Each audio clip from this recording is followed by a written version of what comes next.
Hey everyone, today I'm going to show you how to season a brand new molcajete. That's this traditional Mexican mortar and pestle made with volcanic rock. And then we're going to break it in the best way possible with some fresh guacamole.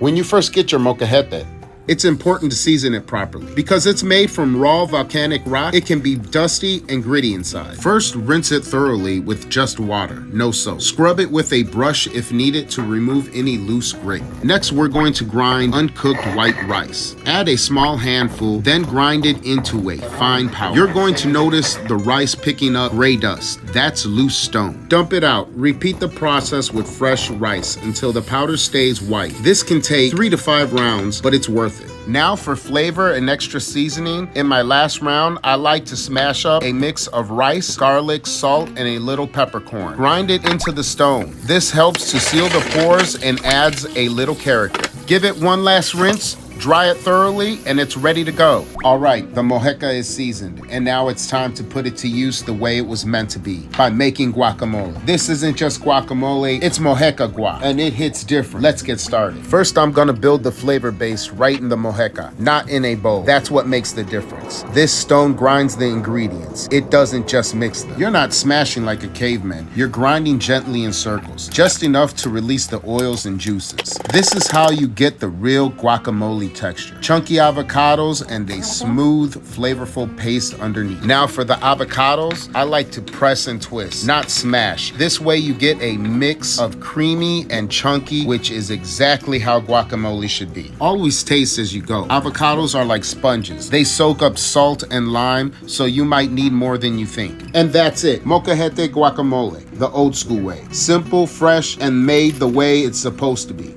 Hey, that's great. That tastes really authentic. Subscribe if you want more real deal recipes like this. Get yourself one and make some guacamole. And let me know in the comments what I should make next in the molcajete.